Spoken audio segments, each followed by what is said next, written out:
Bueno, vamos a continuar. Yo quisiera nada más ser un poco más específico con lo que estuvimos viendo la sesión anterior, que fue hace 15 días. Algo tan importantísimo como que se haya realizado a través del cumplimiento del Padre, el compromiso que Él realizó con los hombres de pacto, ahora tenía que concretarse con él. Lo mencionamos cuando fuimos tocando cada una de las instituciones, cómo fue pues cumpliéndose así al pie de la letra, términos, sanciones, todo se cumplió. No hubo una cosa que no se cumpliera. Fue impresionante el cumplimiento tan puntual. Por eso cuando yo escucho opiniones o, no sé, gente que considera que todavía le responsabiliza al pueblo judío de la crucifixión de Cristo, al imperio romano, etcétera, eso es desconocer el trasfondo de lo que es la cuestión institucional en toda esta estrategia magna que estableció entre el Señor, el Padre, el Hijo, Cristo y el Espíritu Santo, porque fueron los tres los que planearon esta estrategia y que se ha ido cumpliendo paso tras paso a lo largo de miles de años. Este plan tardó miles de años y también miles de años ha estado presente el gran opositor, ¿no? El acusador de los hermanos, Satanás mismo, que ha estado detrás de esta situación estorbando. Por eso encontramos usurpaciones, malas copias de todas estas situaciones. Por eso el cumplimiento puntual de cada uno de los elementos de pacto que se sumaron en proceso de la redención institucional, como ya he enfatizado, una cosa que siempre estuvimos muy todos inmersos y convencidos y en la fe, en la cuestión personal, ¿no? En la situación de la comunión. Básicamente, siempre habíamos girado alrededor de la comunión, pero es como hemos mencionado, el ámbito en donde se desenvuelva lo incorruptible no puede seguir corruptible, no puede ser. Lo incorruptible de ámbitos también tenía que ser mudado y es precisamente que involucra a estos ámbitos lo institucional, ¿sí? Para que de esta forma fuese liberado también. Eh, ¿Cómo va a ser posible que venga, de acuerdo a las profecías, a sentarse o a estar unido, prácticamente unidos, la ciudad santa, la Nueva Jerusalén, construida por el Padre, en una tierra tan llena de corrupción, de contaminación? O sea, eso es incompatible, no puede ser. Por eso es que y no va a estar al 100% purificada. ¿Por qué? Porque va a estar atado Satanás ese tiempo. Durante lo que es el milenio, va a seguir acá, pero va a estar atado. Y todo lo corruptible, de alguna manera, va a ser modificado, pero no en lo definitivo. Lo definitivo va a ser cuando venga cielo nuevo y tierra nueva. Cuando lo que es los ámbitos ya puedan mutar totalmente a lo incorruptible y eterno. Entonces, ahí sí ya no habrá ningún problema. O sea, se acaba Apocalipsis y nosotros debemos entender que se acabó todo ahí. No, yo creo que ese es el inicio de la realidad, de la verdad, no en una persona, sino la verdad absoluta en el todo del Padre, en el todo del Hijo, en el todo del Espíritu Santo y en el todo del género humano. Ahí es cuando sí empieza ya la verdadera intención y propósito de Dios mismo. Ahí empieza. Pero bueno, a mí me han preguntado en ocasiones cuál es la opinión que se pueda tener de por qué el Señor no acabó con Satanás, ¿no? ¿Por qué no lo acabó desde el principio y nos hubiera ahorrado un montón de problemas? Bueno, yo es lo que he contestado y que hace poco lo ha confirmado el apóstol Juan cuando habló acerca del alfarero. El alfarero tiene que probar su propia creación, tiene su manera de probar cuando una prueba una pieza sale defectuosa en la prueba, pues se rompe, se arroja y se sigue y se mejora para que no vuelva a haber ese mismo defecto. Y tal cual, Satanás de alguna manera, como criatura que es, y la soberanía del Señor sobre él, es el gran probador del producto que es el espíritu humano. Y él prueba a los espíritus, prueba, como lo hizo con Cristo en el desierto, porque dice que fue llevado también para ser tentado o ser probado, es sinónimo. Entonces, es el gerente de producción, de calidad del producto. Y el que reprueba, pues bueno, tendrá que reconfigurarse y pasa a ser una pieza del ajedrez celestial. Satanás no es una autoridad, ni mucho menos. Y eso es precisamente ahora que en estos días se celebró la Semana Santa, por ahí me gusta verla por la cuestión del apego casi al 100 que tuvo la película de este hombre Mel Gibson, de La Pasión del Cristo, y ya viendo más los detalles, ¿no? Más los detalles y ahí cómo se plantea la situación de Satanás, que bueno, tiene mucho de hollywoodense, pero sí se apega un poco a esa situación, ¿no?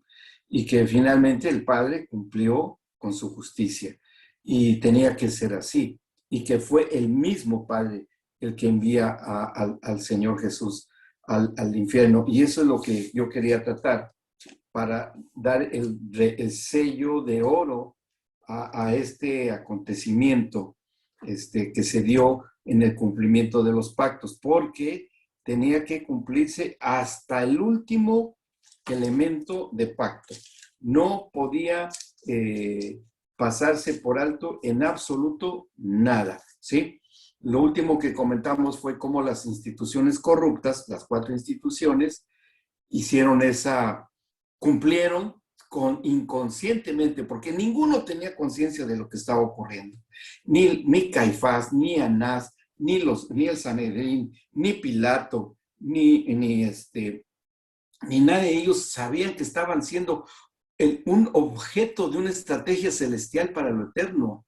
Si lo hubieran sabido, es más, ni Satanás mismo tuvo esa visión, ni Satanás mismo, por una sencilla razón. Y eso es en lo que se basa todo el hecho redentor. Gira alrededor del amor. Fue una cuestión de amor. Y el amor, que es la misma esencia de Dios, es inentendible para Satanás. Él no podía concebir que por amor su padre estuviera sacrificando a su hijo. No lo podía entender, no lo podía comprender. Él llega hasta que acaba con la vida de alguien y hasta ahí llegó, punto. Pero no podía concebir que era una muerte por amor, pero también iba a ser una resurrección por amor. Cosa muy compleja de entender realmente para alguien en el cual es la iniquidad, es la maldad en un ser, ¿no? Entonces, y eso es lo que no puede, aún el hombre natural, el hombre carnal, no puede comprender, no puede entender cómo es posible. Y es más fácil culpar al pueblo judío, culpar a los romanos de ese tiempo, echarle la culpa a alguien que ven, pero no el trasfondo de esto. Y vamos a ver cómo y qué sucedió inmediatamente después de que las instituciones corruptas cargan sus pecados sobre la persona del Señor Jesucristo. Cuando el Señor Jesús está en la cruz, y eso podemos leerle en el capítulo 27 de San Mateo. Vamos a empezar ahí. capítulo 27, según San Mateo, donde dice, aquí hay varias cosas significativas. Desde el 50, vamos a leer desde el versículo 50, Mateo 27, 50. Dice, más Jesús, habiendo otra vez clamado a gran voz, entregó el Espíritu. Fíjense que aquí hay algún día se los voy a transmitir. Tengo ese deseo, porque yo tengo un estudio forense que realizó la Clínica Mayo, Rochester, allá en Estados Unidos, un estudio forense médico exhaustivo de la crucifixión de Cristo. Fue un trabajo científico de muy alto nivel de investigación científica, médico-científica y arqueológica, extraordinario. ¿Por qué sacaron ese estudio? Para verificar que efectivamente Cristo sí haya muerto en la cruz, sí haya muerto. Está impresionante ese estudio.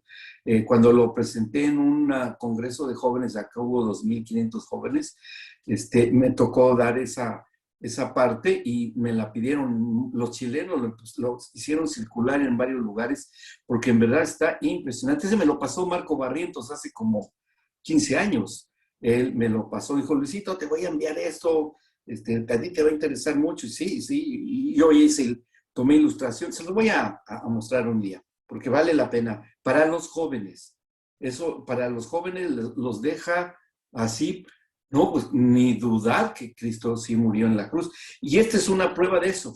Cuando leemos que dice acá, mas Jesús habiendo otra vez clamado a gran voz, porque cuando los crucificados mueren, exhalan un grito, profieren un grito como no se puede dar humanamente hablando, porque se vacía toda la reserva natural que tienen los pulmones. Hay una reserva que nunca se sale de los pulmones.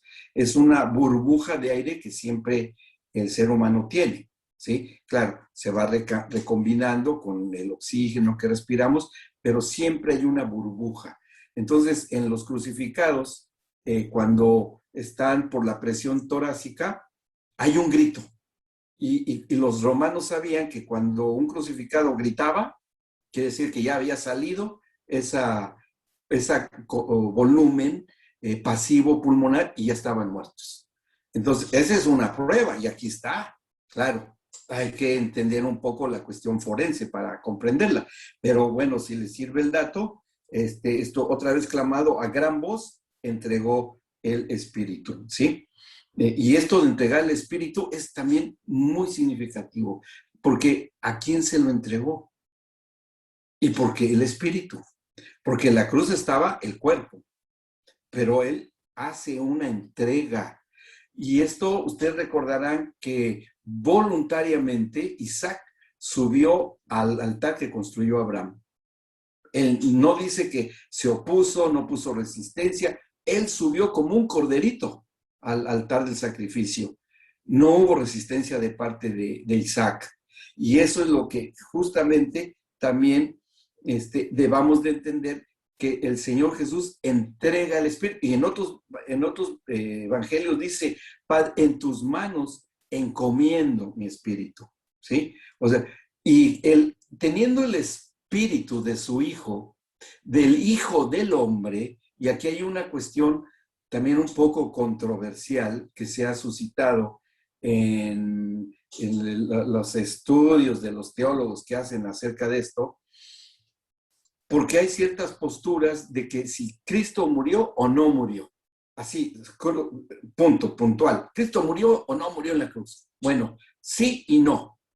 Sí y no. En primer lugar, murió el cuerpo, pero el espíritu es inmortal. El espíritu no puede morir. Pero por eso se hace esa diferencia entre el Hijo de Dios y el Hijo del Hombre, ¿sí? Hay ese enorme, es una dicotomía que Cristo mismo dio cuenta de ella en Juan 5, cuando decía que él, a mí el Hijo del Hombre me ha sido dada toda autoridad para juzgar. El Hijo del Hombre, con mayúscula hombre, con mayúscula. Ustedes se fijan, está no con minúscula, con mayúscula. Y eso es muy significativo, Porque cuando dice Cristo, Jesús en ese tiempo, el Hijo del Hombre, habla el Hijo de la humanidad. Eso es como deba de entenderse, el Hijo de la humanidad. Y cuando dice el Hijo de Dios, está hablando de su deidad. Y el espíritu del Hijo del Hombre debía de ser semejante al espíritu como el nuestro, porque Dios es santo y no puede, ni debe, ni nunca, jamás, ni ha pecado, ni peca, ni pecará. Entonces, el Hijo de Dios, en su deidad, no podía pecar para llevar ese pecado al infierno. Pero lo que sí podía pecar era el espíritu del Hijo del Hombre. Es decir, Cristo en su humanidad tenía una configuración espiritual como nosotros, sí, totalmente, con la misma hechura espiritual de todos nosotros, tal cual, con todos los órganos del espíritu como cualquier hombre. Por eso dice que por cuanto él participó de carne y de sangre, en el espíritu. Entonces, en el espíritu del Hijo del Hombre sí podían cargarse todos los pecados, porque no se iba a ir el espíritu de Dios en la persona de Cristo al infierno. Es incompatible, eso no puede ser. ¿Me explicó? Entonces, él, el Hijo del Hombre, sí desciende al infierno con los pecados, el pecado y los pecados del género humano.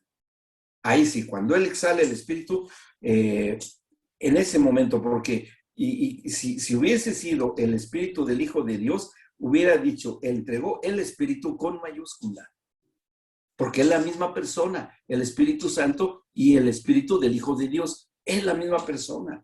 Pero aquí vemos que entregó el espíritu como el espíritu de cualquier hombre, como cualquiera de nosotros.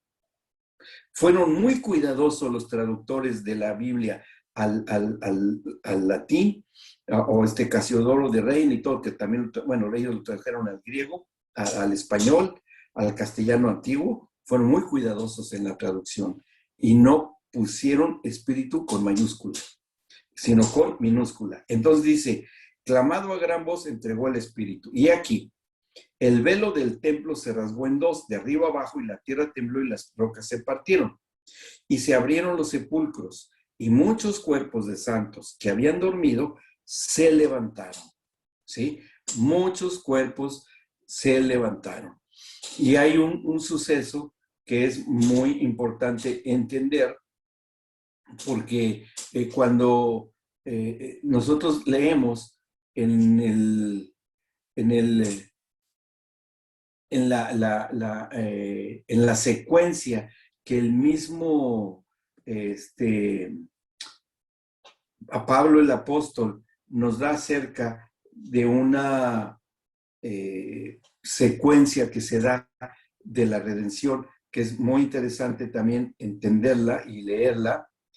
Déjenme ver, por acá la tengo, acá está. Fíjense lo que dice en esta secuencia de la cual habla el apóstol Pablo. Esto está, déjenme ver, porque tengo dos versiones. Esta creo que es. Sí, en la primera de Corintios 15, vamos a verla ahí porque es una secuencia clave. Primera de Corintios capítulo 15, versículos 12, porque aquí habla muchísimo de la resurrección, el apóstol Pablo. Cuando dice capítulo 15, déjenme ver cuál es. 23. Primera de Corintios 15, 23.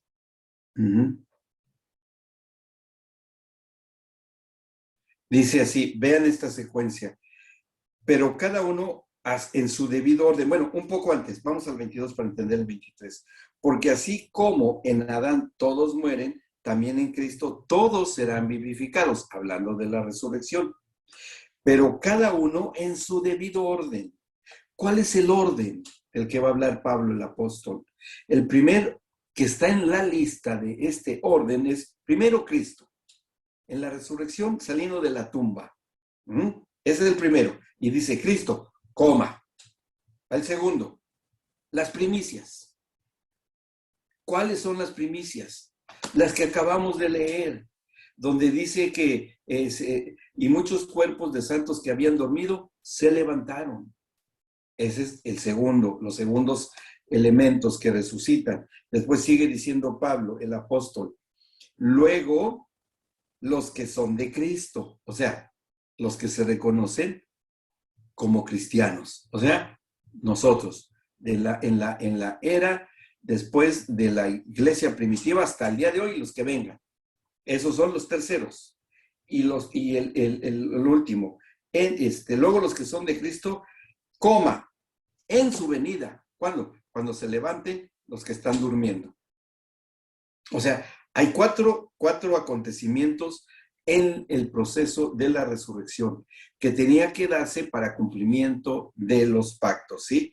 Luego, dice el 24, luego el fin, cuando entregue el reino al Dios y Padre, cuando haya suprimido todo dominio, toda autoridad y potencia, porque es preciso, es que Él reine hasta que haya puesto a todos sus enemigos debajo de sus pies, y el postrer enemigo que será destruido es la muerte, ¿sí?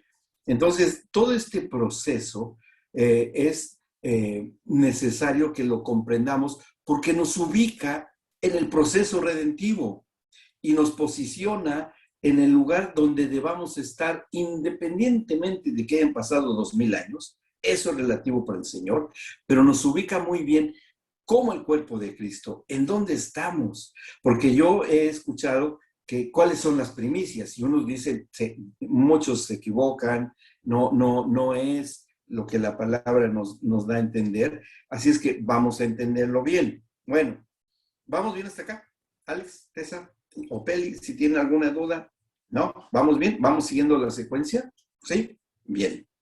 Bueno, dice, terminando el versículo 53 del 27 de Mateo, y saliendo de los sepulcros, después de la resurrección de él, ¿sí? Después de la resurrección de Cristo, vinieron a la santa ciudad y aparecieron a muchos.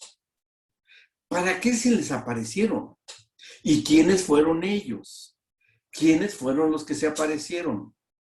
Definitivamente debieron de haber sido los hombres de pacto, ¿sí? Debieron de haber sido los hombres de pacto. ¿Por qué?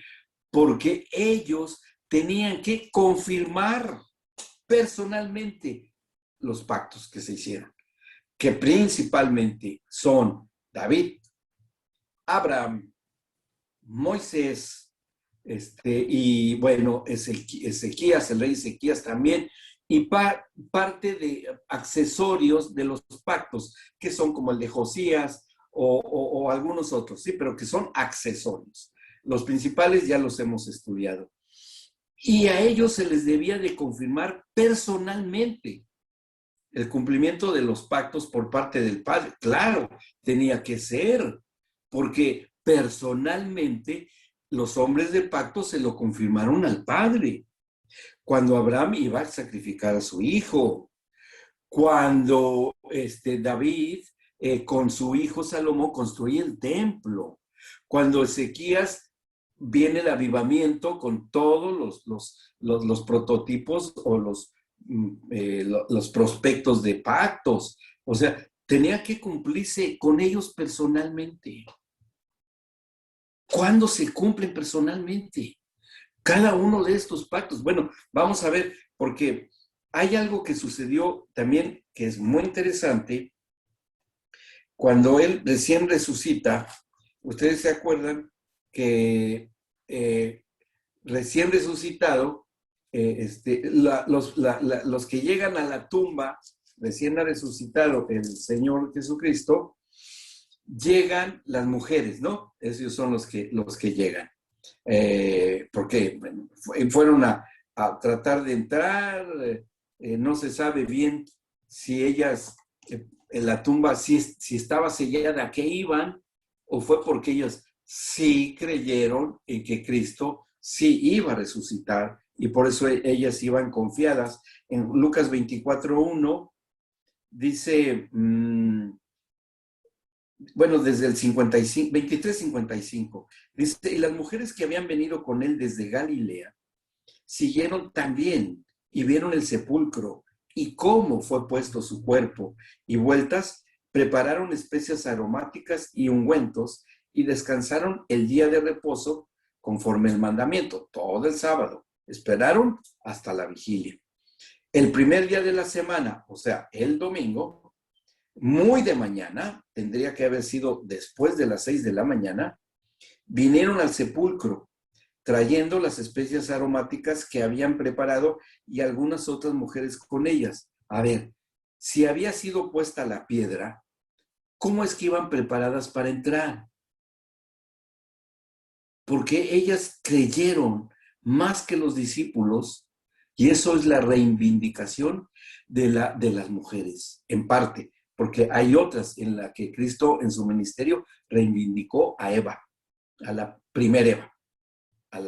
Así como al primer Adán, a la primera Eva fueron reivindicadas de haber sido extraviadas en sus sentidos. Y los sentidos prevalecieron en ellas, aunados a la fe. Y por eso vieron el cuerpo, vieron cómo fue puesto, pues sobrepasaron los sentidos de lo que vieron, de lo que oyeron, pero fueron ya en la fe con las especias preparadas. Ahí los sentidos extraviados de Eva son reivindicados por esta actitud valiente de estas mujeres. ¿Sí? Fueron en la fe ya en Cristo. Bueno, cuando llegan en el versículo, dice el 24:1, el primer día de la semana muy de mañana, vinieron al sepulcro trayendo las especies aromáticas que habían preparado y algunas otras mujeres con ellas. Y hallaron removida la piedra del sepulcro, y entrando no hallaron el cuerpo del Señor Jesús. Aconteció que estando ellas perplejas por esto, de aquí se pararon junto a ellas dos varones con vestiduras resplandecientes, y como tuvieron temor y bajaron el rostro a tierra, les dijeron, ¿por qué buscan entre los muertos al que vive? No está aquí, sino que ha resucitado. Acuérdense de lo que les habló cuando aún estaba en Galilea, y eso fue lo que estas mujeres oyeron y creyeron, diciendo, es necesario que, atención aquí que dice, el Hijo del Hombre con mayúscula, ¿sí? Ahí está, el Hijo del Hombre, se ha entregado en manos de pecadores y que sea crucificado y resucite al tercer día. Entonces ellas se acordaron de sus palabras y volviendo del sepulcro, dieron nuevas de todas estas cosas a los 11 y a todos los demás. Eran María Magdalena y Juana, María Madre de Jacobo y las demás con ellas, quienes dijeron estas cosas a los apóstoles. Bueno, pero también pasó algo y esto lo vamos a encontrar en Juan. Espero que sí me vayan siguiendo. Dice que es también parte de la versión que algunos estudiosos de los evangelios dicen, no, es que parece que hay contradicciones, parece que hay cosas acá. No, no las hay, no hay contradicciones, sino que podemos ir entendiendo que es una serie de sucesos aislados entretejidos, que mientras alguien hacía algo, otras hacían otra cosa. Mientras unas veían a los varones, otras hacían otra cosa, ¿no? Bueno, en el capítulo 20 de Juan, versículo 11. 20 de Juan, versículo 11. Dice, pero María estaba fuera llorando junto al sepulcro, y mientras lloraba, se inclinó para mirar dentro del sepulcro, y vio a dos ángeles con vestiduras blancas, que también las otras mujeres vieron, ¿sí? Pero las otras mujeres tomaron otra actitud. Esta mujer, esta María, no. Esta María, la Magdalena, no tomó esa actitud, ¿sí? Hizo algo antes. Dice que estaban sentados el uno a la cabecera y el otro a los pies, donde el cuerpo de Jesús había sido puesto.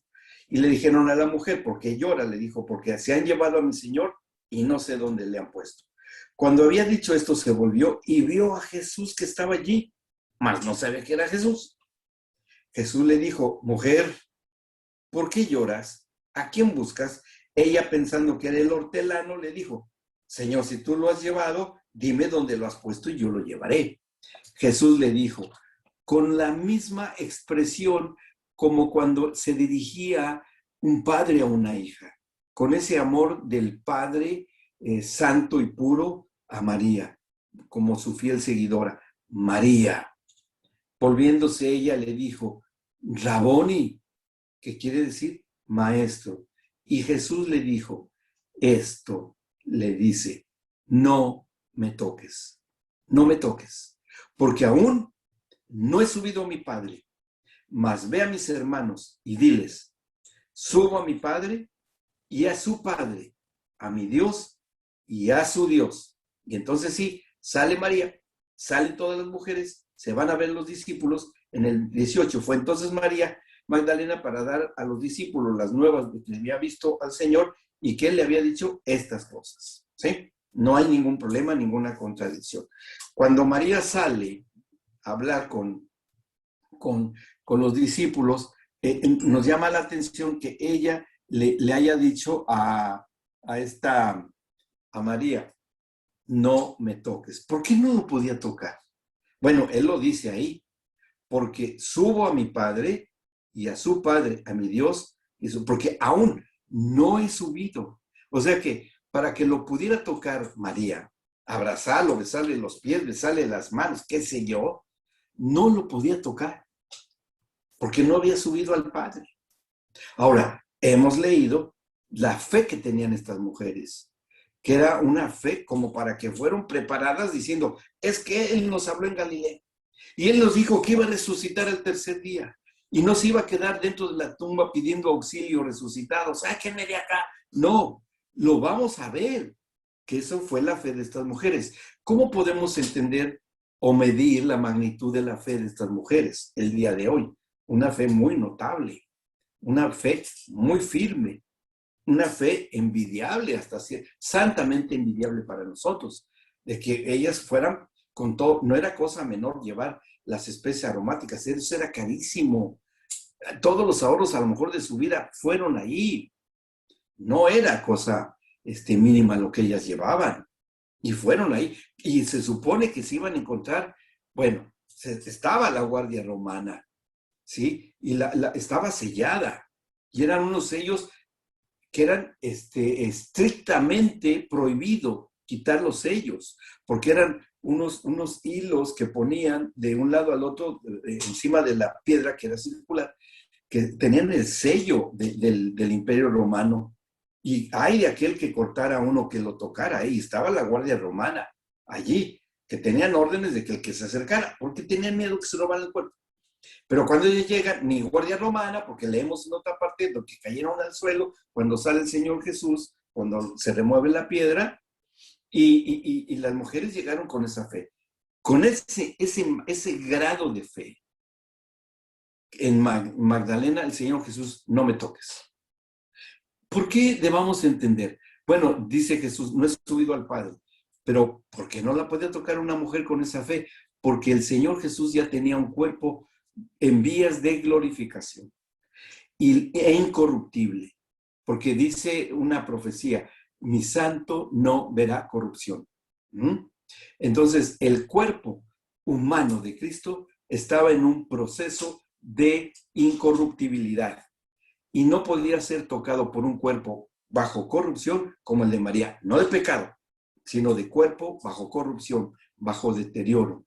Porque así como el Señor Jesús tocó a los ciegos y los sanó, y se transfirió el poder sanador de Cristo al cuerpo enfermo, y eso, no había problema, porque Cristo, como el Hijo del Hombre, pues sí tenía un cuerpo que envejeció y bajo corrupción, en el sentido de corrupción, no de pecado, sino de deterioro y envejecimiento. Ahí no había problema.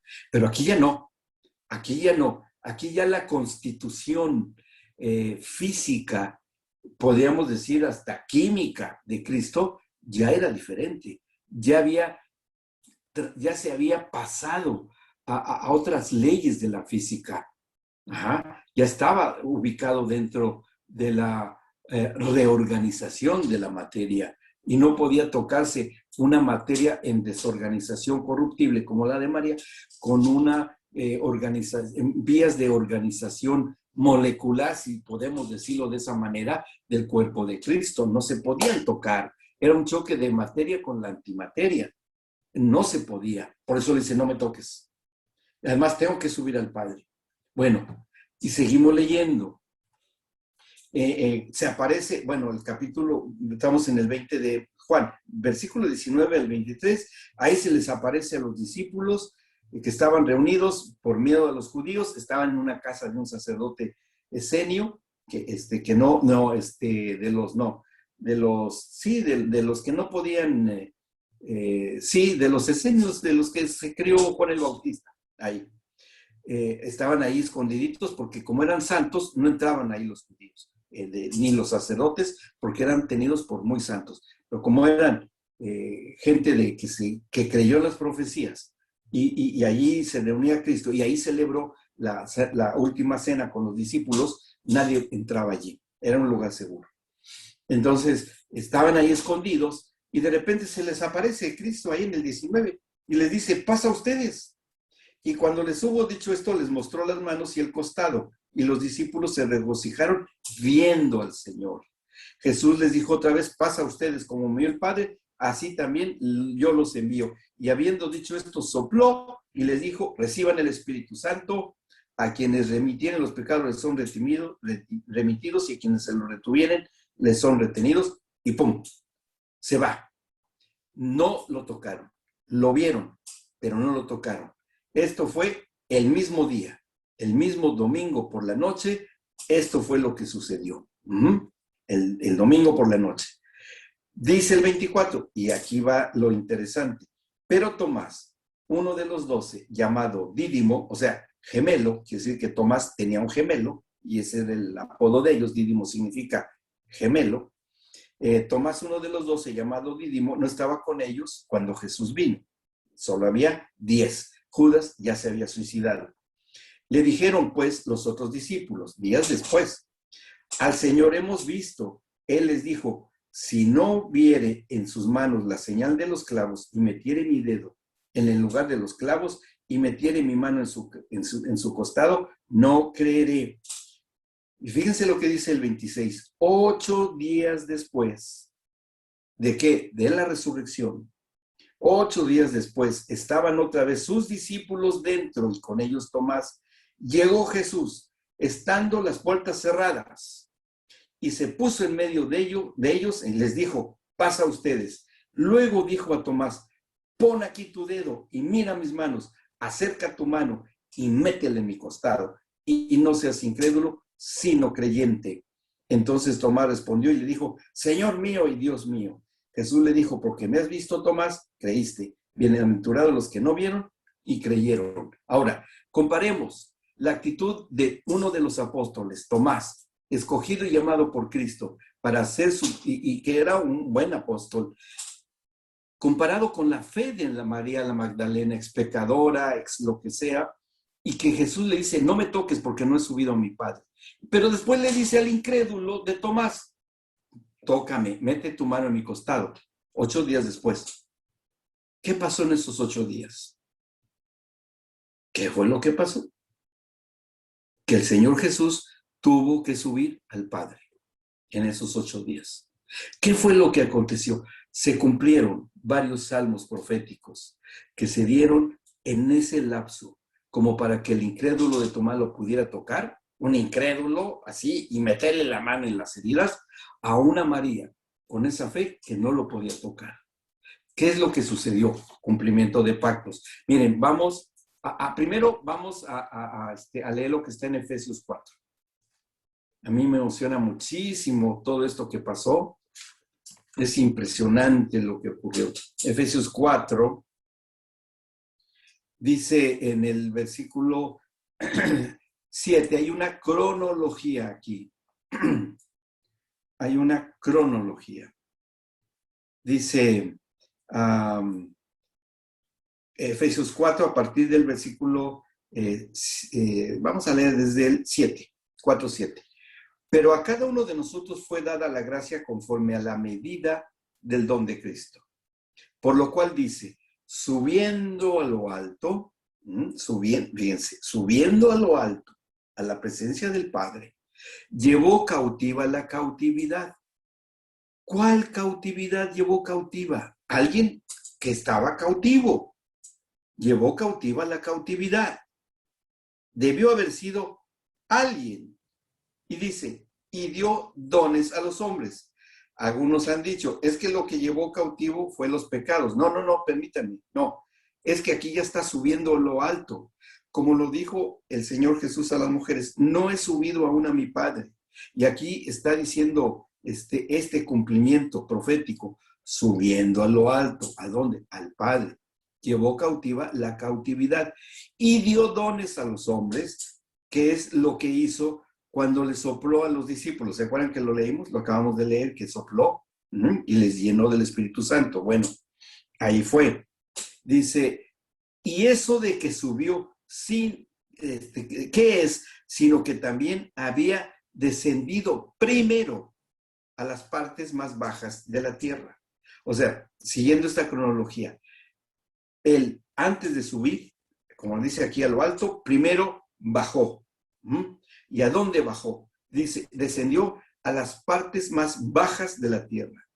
El que descendió a las partes más bajas de la tierra es el mismo que también subió por encima de todos los cielos para llevarlo todo. Entonces, descendió primero a las partes más inferiores de la tierra. ¿Cuáles serían estas partes más inferiores de la tierra? Bueno, por ahí Pedro nos da también una revelación de lo que haya acontecido en este momento cuando él desciende. Vamos a Primera de Pedro, capítulo 3. Dice, versículo 18. Primera de Pedro 3, 18. ¿Vamos bien? ¿Me van siguiendo? ¿Sí? Vamos llevando la cronología. Es extraordinario lo que pasó. Y está aquí en la Escritura. Dice el versículo 18, porque también Cristo padeció una sola vez por los pecados, el justo por los injustos, para llevarnos a Dios, siendo a la verdad muerto en la carne, pero vivificado en espíritu. ¿Ok? Bueno, eso también lo dice Pablo en la carta a los Romanos, en el capítulo 8. Ahora lo vamos a ver ese punto. Dice, en el cual, dice, pero vivificado en espíritu, en el cual, en espíritu, recuerden que el alma es inherente al espíritu, no se pueden separar. Van juntos, espíritu y alma. Y lo podemos comprobar al leer otra cosa que vamos a ver. Dice, vivificado en espíritu, en el cual también fue y predicó a los espíritus encarcelados o que estaban cautivos. ¿Sí? Dice, los que en otro tiempo desobedecieron, cuando una vez esperaba la paciencia de Dios en los días de Noé, mientras se preparaba el arca, en la cual pocas personas, es decir, 8, fueron salvadas por agua. Entonces, él bajó a esto, a predicar a los espíritus encarcelados. ¿Quiénes eran esos espíritus encarcelados? Ya entendimos que fue una cautividad de los cautivos. Llevó cautiva la cautividad. Bueno, ¿cómo? ¿Cómo fueron y quiénes fueron estas gentes que recibieron esto? Bueno, si nosotros vamos y leemos otra porción de la Escritura que está en Apocalipsis, vamos a ver que está aquí. Déjenme ver. Aquí, en el capítulo 1, vamos al capítulo 1 de Apocalipsis. Estamos haciendo un viaje por las Escrituras bien súper emocionante. Acuérdense que les dije que nos metemos en nuestra capsulita, en una cápsula del tiempo y vamos viendo los acontecimientos, ¿sí? Ahí vamos viendo todo lo que va pasando. Me fascina esto, a mí me fascina. Dice el capítulo 1, dice en el versículo 17, 1:17, dice, cuando le vi, Juan, caí como muerto a sus pies, y él puso su diestra sobre mí, diciéndome, no temas, yo soy el primero y el último, y el que vivo, y estuve muerto, mas he aquí que vivo por los siglos de los siglos, amén, y tengo las llaves de la muerte y del Hades. Tengo las llaves de la muerte y del Hades. Ahora, ¿qué abren las llaves? Puertas. Las llaves son para abrir puertas, ¿sí? O esa es la idea que todo el mundo tenemos. Sí, por decir, un baúl, bueno, no, pero sabemos que son puertas. O sea que por lo menos había aquí dos puertas, las de la muerte y las del Hades, que es el mismísimo infierno, ¿sí? Y también podemos leer en el versículo, déjeme ver si vale la pena que leamos. Sí, vamos a leer esto también, aunque, bueno, tal vez tenga que haber una explicación más amplia. En el 6:8 de Apocalipsis también, dice, miré aquí un caballo amarillo y el que lo montaba tenía por nombre Muerte y el Hades le seguía. Y le fue dada potestad sobre la cuarta parte de la tierra para matar con espada, con hambre, con mortandad y con las fieras de la tierra. Pero esta capacidad de movimiento de la muerte no es la puerta a la que se refiere en cuanto a las llaves. Aquí es en sí la muerte misma que se le está dando cierta autoridad para el cumplimiento de los tiempos. Lo que a nosotros nos llama la atención es que a Cristo le son dadas las llaves de la muerte. ¿Okay? No olvidemos ese punto. Ahora, con esto vamos a otra parte que está en los Salmos y vamos al Salmo 22. Y ahí es donde viene lo que ocurrió. Recuerden que un punto muy importante de la interpretación bíblica o la interpretación hermenéutica con sus reglas de la doble interpretación o doble cumplimiento es que cuando nosotros leemos algo profético tiene otro acontecimiento al futuro. Si vemos lo del futuro, entendemos que lo mismo ocurrió en un pasado, ¿sí? O sea, esa es una manera de entenderlo en este sentido. Nos da eso una idea de lo que es lo eterno. Cuando Cristo le dice, se acordarán ustedes cuando está crucificado y los ladrones junto a él, ¿se acuerdan? Y que le dice uno de los ladrones al Señor, que tiene un encuentro personal con Cristo, ¿eh? Él tuvo un encuentro personal con Cristo y lo confiesa como el Salvador y lo reconoce como santo. Porque está ahí diciéndole al otro ladrón que está blasfemando, si tú eres el Hijo de Dios, ordena que bajemos de esta cruz y mírate y sálvate a ti mismo. Y bueno, y los demás se burlaban, los que estaban ahí. Pero el ladrón le dice, Señor, acuérdate de mí cuando estés en el paraíso, en tiempo futuro. Y Cristo le dice, de cierto te digo que hoy estarás conmigo en el paraíso. ¿Qué tiempos manejó Cristo? El eterno presente. El eterno presente. O sea, en la cual no podemos hacer una sucesión cronológica humana, sino que todo ocurrió al mismo tiempo, pasado, presente y futuro. Así es como se entiende en lo eterno. Bueno, justamente eso lo vamos a meter dentro de lo que está acá. En el Salmo 22 viene qué es lo que ocurrió estando Cristo en la cruz, cuando exhala el Espíritu, cuando entrega el Espíritu, se cumple esto que está acá. Por algo se le puso como subtítulo, y es muy claro por qué, el título que se le puso a este salmo, un grito de angustia. El grito que hace Cristo cuando muere en la cruz. Es ese grito único de los crucificados. Dice, Dios mío, ¿por qué me has desamparado? ¿Por qué estás tan lejos de mi salvación y de las palabras de mi clamor? Dios mío, clamo de día y no respondes, y de noche y no hay para mí reposo, pero tú eres santo.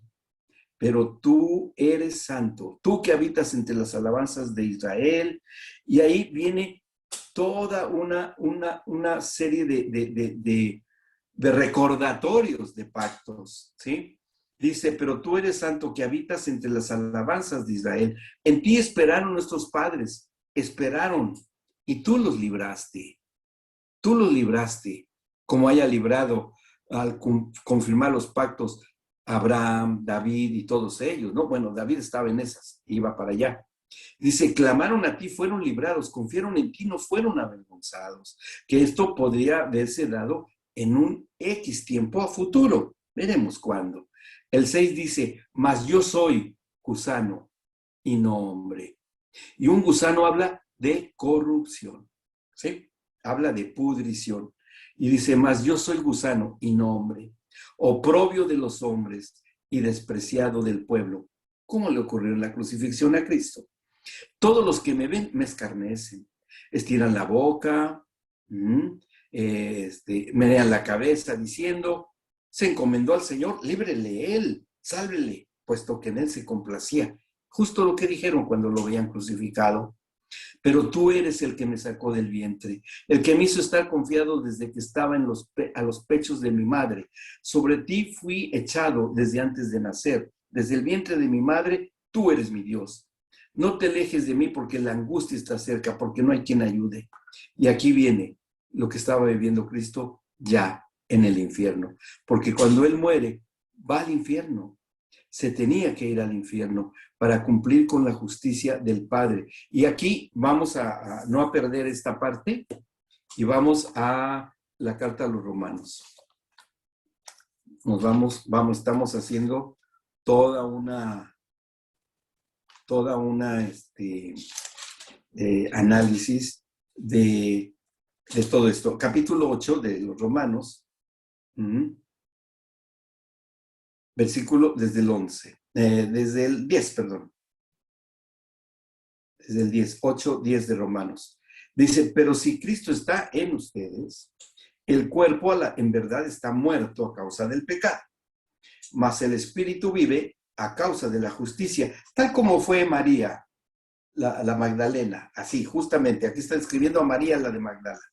Dice, y si el espíritu de aquel que levantó de los muertos a Jesús mora en ustedes, el que levantó de los muertos a Cristo Jesús, y es muy importante que les quiero hacer notar que el apóstol Pablo nos da a lo largo de todas sus cartas la manera como se refiere a Cristo. Cuando él dice Jesús o Jesucristo, está anteponiendo primero al Hijo del Hombre y después al Hijo de Dios. ¿Sí? Es una clave. Pero cuando él dice Cristo, Jesús, está anteponiendo al Hijo de Dios y después al Hijo del Hombre. Que tiene mucho que ver con lo que está a punto de decir. Entonces, cuando él dice, el que levantó de los muertos a Cristo Jesús, si él le hubiera puesto, escrito, el que levantó de los muertos a Jesucristo, hubiese antepuesto al Hijo del Hombre, y bueno, si fue así, se fue al infierno. Pero si después hubiese mencionado a Cristo antes de ser levantado de los muertos, sería una contradicción. Por eso es que lo escribe y le dice a Cristo, el ungido que ya ha sido levantado, y al cuerpo que salió de la tumba. Eso es la clave que da Pablo. Dice, vivificará también sus cuerpos mortales por su espíritu que mora en ustedes. Ok, perfecto. Entonces, quiere decir que el espíritu de Cristo Jesús, antes, cuando estaba muerto el cuerpo y en el infierno, era Jesús de Nazaret. Ese es el que estaba en el infierno, el espíritu del Jesús de Nazaret, porque él fue el que cargó los pecados. Pero el que resucita es el Cristo, el ungido, Jesús, para su identidad como el Hijo del Hombre. Bueno, regresamos al Salmo 22. Hoy iba a ser una clase muy complicada, pero ahí vamos. Voy a ponerla.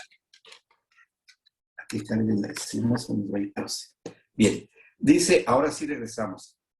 Ya está el espíritu y alma del Jesús de Nazaret en el infierno, con todos los pecados del género humano, y los está dejando ahí. Está dejando los pecados, pero eran pecados que él no cometió. Él fue perfectamente santo en su vida, pero él asume la responsabilidad y carga sobre el espíritu del Hijo del Hombre los pecados del género humano. Se los echó sobre sí para hacer esa muerte expiatoria en nombre de nosotros. Y dice el 12, me han rodeado muchos toros, que es la figura entre los judíos de los demonios, ¿sí? Como el Moloch, como el toro de los egipcios, Apis, el dios buey de los egipcios, todos esos, ¿no? Toda esa teología horrorosa. Bueno, fuertes toros de Basán me han cercado. Abrieron sobre mí su boca como león rapaz y rugiente. Recuerden que el demonio, Satanás, anda como león rugiente buscando a quien devorar. ¿Sí? Aquí no está el león de Judá. Aquí está el león rapaz y rugiente. Rapaz es cualquier fiera de eso. Dice el 14, he sido derramado como aguas.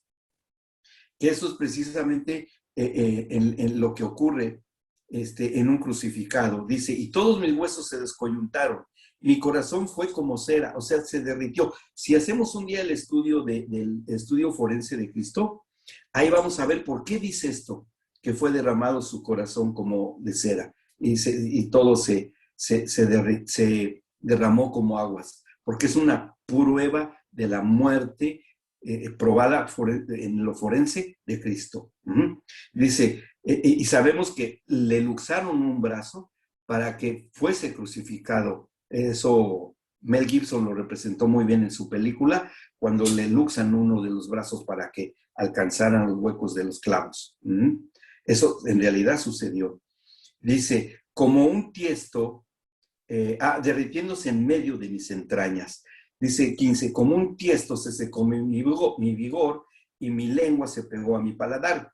Que eso es semejante a alguien que les voy a decir quién también vivió esto, aparte de Cristo, que lo vivió en verdad. Dice, y me has puesto en el polvo de la muerte, como perros me han rodeado, que también los perros son animales inmundos para los judíos. Me han cercado cuadrilla de malignos, horadaron mis manos y mis pies. Contar puedo todos mis huesos, toda la flagelación de cuando lo azotaron, que le desprendieron piel y músculos y le dejaron al descubierto las costillas cuando lo azotaron con el flagrum, que era con lo que lo azotaron a él los líctores, que eran los verdugos romanos. Dice, entre tanto ellos me miran y me observan. Repartieron entre sí mis vestidos y sobre mi ropa echaron suertes, que eso fue lo que sucedió. Mas tú, Señor, no te alejes, fortaleza mía, apresúrate a socorrerme, libra de la espada mi alma, del poder del perro mi vida, sálvame de la boca del león y líbrame de los cuernos de los búfalos. Anunciaré tu nombre a mis hermanos, en medio de la congregación te alabaré. Y bueno, esto fue algo que sucedió con el Señor Jesucristo. Ahí sigue diciendo todas las situaciones que ya es parte del salmo que compuso el rey David. Bueno, el Salmo 18 también nos habla de este acontecimiento. Vamos a ver qué dice ahí.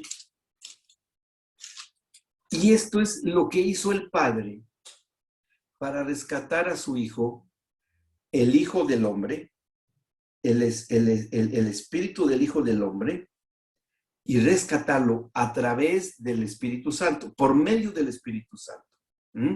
Porque el que lo fue a librar del Espíritu Santo, esto fue antes de que resucitara. Antes, fue en el transcurso de unas horas nada más. Horas humanas. Dice en el 18:1, te amo, oh Señor, fortaleza mía. Señor, roca mía y castillo mía y mi libertador. Dios mío, fortaleza mía, en él confiaré, mi escudo y la fuerza de mi salvación, mi alto refugio. Invocaré al Señor, quien es digno de ser alabado, y seré salvo de mis enemigos. Y aquí viene lo que pasa. Me rodearon ligaduras de muerte y torrentes de perversidad me atemorizaron. Es la única parte en la Biblia y en el Nuevo Testamento específicamente donde el Señor Jesús tiene miedo, que es una emoción humana que no le fue dada a Adán en la creación. El miedo en Adán vino después de su salida del huerto del Edén. No tenía por qué tener miedo el hombre, pero le fue dado el miedo para supervivencia. bajo maldición.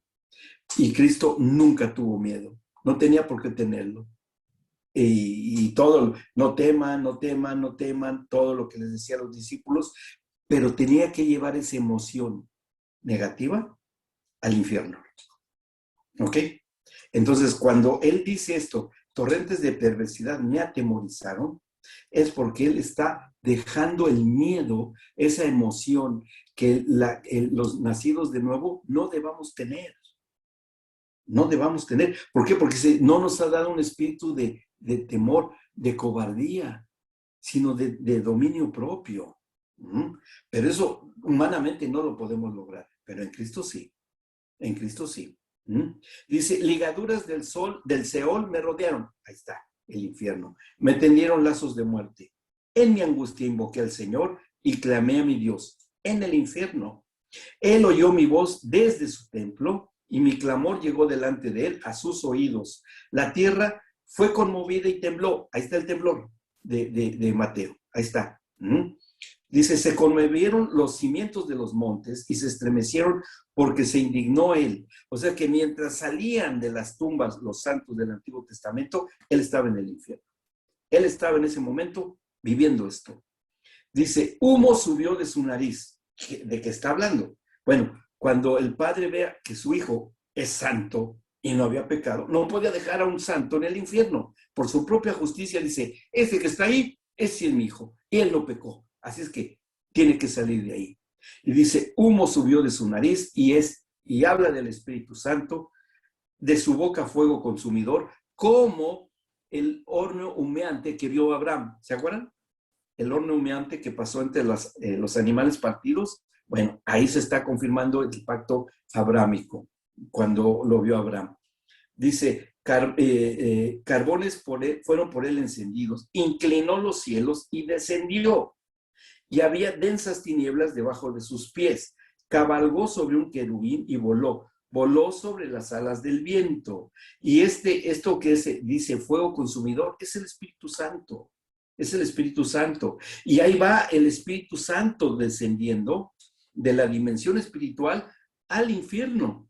Dice, cabalgó sobre un querubín y voló sobre las alas del viento, puso tinieblas por su escondedero, por cortina suya alrededor de sí, oscuridad de aguas, nubes de los cielos, va traspasando todos los cielos, desde el tercer cielo, segundo cielo, primer cielo. Dice, por el resplandor de su presencia sus nubes pasaron, granizo y carbones ardientes, tronó en los cielos el Señor y el Altísimo dio su voz, granizo y carbones de fuego, envió sus saetas y los dispersó, lanzó relámpagos y los destruyó, primer cielo, ahí en el príncipe del aire. Entonces aparecieron los abismos de las aguas, que ya está hablando de las profundidades de la tierra, y quedaron al descubierto los cimientos del mundo. A tu reprensión, oh Señor, por el soplo del aliento de tu nariz, ahí está el Espíritu Santo, envió desde lo alto, me tomó, me sacó de las muchas aguas, me libró de mi poderoso enemigo y de los que me aborrecían, pues eran más fuertes que yo. Claro, porque era el espíritu del Hijo del Hombre, no el espíritu del Hijo de Dios. Dice, me asaltaron en el día de mi quebranto, mas el Señor fue mi apoyo. Me sacó al lugar espacioso, me libró porque se agradó de mí. Claro, yo que no tenía pecado, su hijo. Jehová me ha premiado conforme a mi justicia, conforme a la limpieza de mis manos, me ha recompensado, porque yo he guardado los caminos del Señor y no me aparté impíamente de mi Dios, pues todos sus juicios estuvieron delante de mí y no me he apartado sus estatutos. Fui recto para con él y me he guardado de mi maldad, por lo cual me ha recompensado Jehová conforme a mi justicia, conforme a la limpieza de mis manos delante de su vista, manos y corazón. Con el misericordioso te mostrarás misericordioso y recto para con el hombre íntegro. Limpio te mostrarás para con el limpio, limpio de manos y limpio de corazón. Y severo serás para con el perverso, porque tú salvarás al pueblo afligido y humillarás los ojos los altivos. Tú encenderás mi lámpara, Jehová mi Dios alumbrará mis tinieblas. Contigo desbarataré ejércitos y con mi Dios asaltaré muros. Y entonces, aquí el Espíritu Santo lo saca del infierno. Pero a ver, ¿y qué pasa después? Está bien, llega el Espíritu, lo toma, como lo dice Pablo en Romanos, y se le dan las llaves de la muerte y del infierno. ¿Y qué es lo que va a hacer con esas llaves Cristo de la muerte y del infierno? Bueno, vamos al Salmo 24. Porque ahí está lo que hace Cristo a continuación, ya rescatado como el Hijo del Hombre por el Espíritu Santo. Dice desde el versículo 3, ¿quién subirá al monte del Señor? A la presencia del Padre. ¿Y quién estará en su lugar santo? El limpio de manos y puro de corazón. Lo acabamos de leer. El que no ha elevado su alma a cosas vanas, ni jurado con engaño. Él recibirá bendición de Jehová y justicia del Dios de salvación. Tal cual es la generación de los que le buscan, de los que buscan tu rostro, oh Dios de Jacob. Y vean lo que dice el versículo 7. Alcen, oh puertas, sus cabezas, y alcen vosotras, puertas eternas, y entrará el Rey de Gloria. ¿Cuáles son esas puertas eternas? Las puertas del infierno y la puerta del Hades y las puertas de la muerte. Cuando Cristo tiene las llaves de la muerte, va a poder resucitar. Y cuando tiene las puertas del infierno, puede salir del infierno. Porque él tenía que ir a un lugar que él mismo describe en la parábola de Lázaro y el rico. ¿Se acuerdan de la parábola? Donde dice que estaba el seno de Abraham al frente y que había un enorme abismo y que del otro lado estaba el rico lamentándose, que su lengua seca, que pedía que Lázaro le enviara a Abraham a Lázaro para que le pusiera una gota de agua, ¿sí? Conservando las memorias del cuerpo. Bueno, lo mismo que sufrió Cristo en la cruz con el paladar seco, que lo leímos. ¿Y qué pasó? Que entre el seno de Abraham y el infierno hay dos puertas. Una puerta para salir del infierno y otra puerta para salir de la muerte, del infierno, ¿sí? Traspasar y entrar al seno de Abraham. Cuando Cristo, por el Espíritu Santo, abre las llaves, empieza a abrir las puertas con esas llaves, puede entrar al seno de Abraham y allí les predica a los espíritus encarcelados. Ya predicó con su ejemplo cuando es rescatado a los demonios y a los que estaban en el infierno, cuando es librado. Ahí que es una predicación muy puntual y muy evidente. Se fue. Nunca nadie ha podido salir del infierno, solo Cristo. Y después, cuando entra al seno de Abraham, ahí les predica y cumple, consume los pactos, ¿sí? Con Abraham, con David, y les predica. Y les dice, aquí estoy, hemos cumplido, mi padre y yo, los pactos antiguos. Y aquí estoy yo para confirmarlos. Así es que pueden salir de acá. Y son los que resucitan en el día de la crucifixión. Salen todos estos y después de él resucita. Y cuando resucita él, va a llevar cautiva la cautividad. En el lapso de esos 8 días, reúne a todos estos, a las primicias, porque esas son las primicias, y sube a la presencia del Padre, como dice en Efesios 4, llevando cautiva la cautividad. Y se sigue cumpliendo el Salmo 24, porque dice el 7, alcen no puertas sus cabezas y alzaos ustedes puertas eternas y entrará el Rey de Gloria. ¿Quién es este Rey de Gloria? Jehová el fuerte y valiente, Jehová el poderoso en batallas. Alcen no puertas sus cabezas y álcense ustedes puertas eternas y entrará el Rey de Gloria. ¿Quién es este Rey de Gloria? Jehová de los ejércitos, Él es el Rey de Gloria. ¿Y quién es esto? Porque lo describe en el versículo 4, el limpio de manos y puro de corazón, y es Cristo. Entonces, cuando llega a la presencia, sube con la cautividad a la presencia del Padre, ¿sí? Que ya salió, ya resucitó, porque tiene las llaves de la muerte, sube al Padre y lo siguen todos los santos del Antiguo Testamento, los lleva a la presencia del Padre y cuando llega, realmente ahí se cumplen todos los pactos.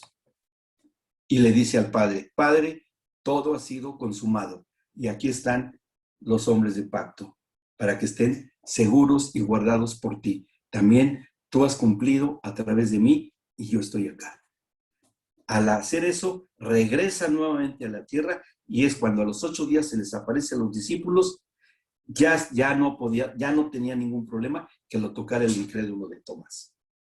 Y ahí se cumple todo esto. ¡Wow! ¡Qué tremendo! ¡Qué estrategia! ¡Qué maravilloso! ¡Qué maravilloso! Yo quiero ver ese video que el Señor, yo le digo, Señor, yo quiero ver cuando entró las alabanzas que hubo de los ángeles y de los santos.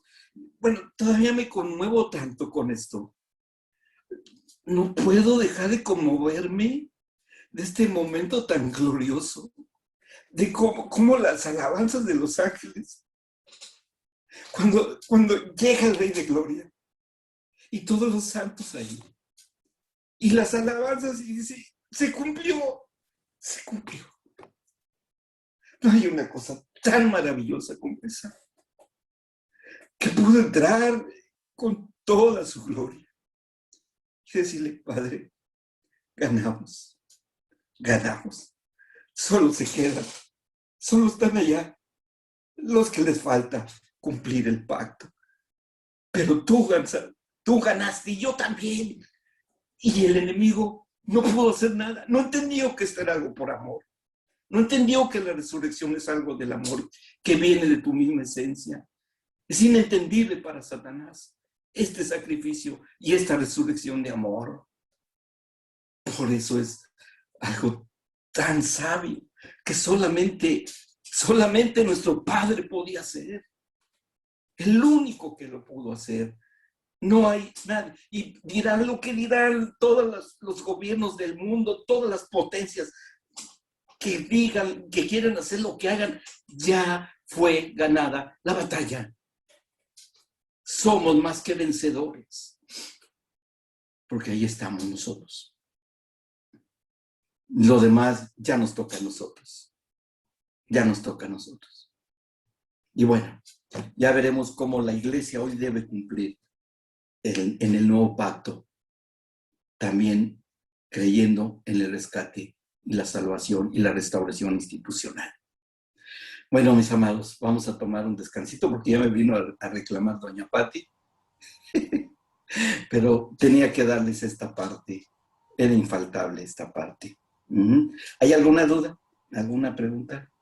Gracias, doctor, por su vida. Gracias. Gracias. De esto te hablaba hoy. Gracias, Sí. gracias. Son Gracias. cosas extremadamente profundas y que el Señor nos dé y nos conceda entenderlas en su justa magnitud. Sí, sí, no hay palabras para describirlo. Yo creo que nadie podría tan siquiera tratar de representar todo esto y no. Esto solamente se discierne por el Espíritu. Con el Espíritu. Así es. Solamente se puede tratar de entender en su magnitud. Solamente. Y lo habremos de ver, mis amados. Así es. Lo habremos de ver. Que el Señor nos permita ver ese momento de gloria. Y ahí se disfruta tanto la libertad a la que hemos sido llamados. Se disfruta tanto el poder de la resurrección. Qué bueno. Yo te pongo allí a decirle gracias, Padre. Gracias. ¿Quién como tú, Señor? ¿Quién como tú? ¿Quién como tú, Jesús? Cristo Jesús. ¿Quién como ustedes? No hay nada. No hay palabras. Bueno, mis amados, nos vemos la próxima sesión. Gracias, Luis. Gracias, Feli. Gracias. No, por favor. Ahora les llama Patti para... Alumno privilegiado hemos sido hoy.